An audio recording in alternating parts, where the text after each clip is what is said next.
இன்றைய முக்கிய செய்திகள். முதல்வர் மருந்தகங்களில் 25% வரை தள்ளுபடி விலையில் மருந்துகள் விற்கப்படும் என்று தமிழக முதல்வர் மு க ஸ்டாலின் இன்று தெரிவித்துள்ளார்.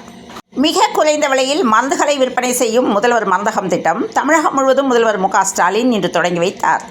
மறைந்த முன்னாள் முதல்வர் ஜெயலலிதாவின் 77வது பிறந்தநாள் விழா இன்று தமிழகத்தில் கொண்டாடப்படுகிறது. இந்த விழாவை முன்னிட்டு அதிமுக தலைவர்கள் ஜெயலலிதாவின் சிலைக்கு மாலை அணிவித்து மரியாதை செலுத்தி வருகின்றனர்.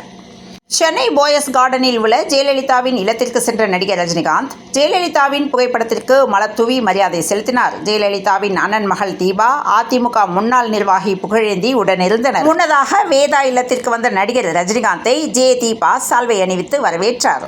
தமிழக மீனவர்கள் 32 பேர் இலங்கை கடற்படையினரால் கைது செய்யப்பட்டதற்கு அரசியல் கட்சித் தலைவர்கள் கண்டனம் தெரிவித்துள்ளனர். மேலும் ராமேஸ்வரம் மீனவர்கள் இன்று முதல் வேலை நிறுத்த போராட்டத்தில் ஈடுபடுவதாக அறிவித்துள்ளனர். பாளையங்கோட்டை ரயில் நிலையத்தில் இந்திய எழுத்துக்கள் அழிக்கப்பட்டதற்கு 6 பேர் மீது வழக்கு தொடரப்பட்டுள்ளது. நீலகிரி மாவட்டம் ஊட்டி அருகில் உள்ள நடுவட்டம் பகுதியைச் சேர்ந்தவர்கள் சதீஷ் ஷாலினி தம்பதி. இவர்களுக்கு நிதிஷ் என்கிற 5 வயது ஆண் குழந்தையும் பிரினிதா என்கிற 3 வயது பெண் குழந்தையும் உள்ளனர். நேற்று விளையாடிக் கொண்டிருந்த குழந்தைகளை காணவில்லை என்று தாய் அங்கும் இங்கும் தேடி அலைந்து பிறகு கிணற்றுக்குள் எட்டி பார்த்தபோது குழந்தைகள் சடலமாக மீட்கப்பட்டுள்ளனர். இச்சம்பவம் ஊட்டியில் பெரும் அதிர்ச்சியை ஏற்படுத்தியுள்ளது.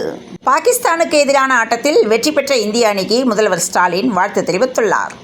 அதிமுக தலைமையில் வெற்றி கூட்டணி அமைத்து ஆட்சியை பிடிப்போம் என்று ஜெயலலிதாவின் பிறந்தநாளில் கட்சியின் பொதுச் செயலாளர் எடப்பாடி பழனிசாமி தெரிவித்துள்ளார். அதிகரித்து வரும் வெப்பநிலையை எதிர்கொள்ளும் வகையில் அனைத்து மருத்துவ கட்டமைப்புகளிலும் உப்பு சர்க்கரை கரைசல் விநியோக வசதிகளை மேற்கொள்ளுமாறு பொது சுகாதாரத்துறை இயக்குநர் டாக்டர் செல்வவிநாயகம் தெரிவித்துள்ளார். கடலூரில் தன் படத்தை வரைந்து பரிசளித்த மாணவரை முதல்வர் ஸ்டாலின் போனில் தொடர்பு கொண்டு பாராட்டியுள்ளார். தமிழகத்தில் நாளை முதல் மிதமான மழை பெய்யும், இயல்பை விட வெப்பநிலை குறைவாக பதிவாக வாய்ப்பு உள்ளது என சென்னை வானிலை ஆய்வு மையம் தகவல் தெரிவித்துள்ளது. தொடர்ந்து இணைந்திருங்கள் பிரபாஸ் கதமம் செய்திகளுடன். மீண்டும் மற்றொரு செய்தியில் சந்திப்போம். நன்றி, வணக்கம்.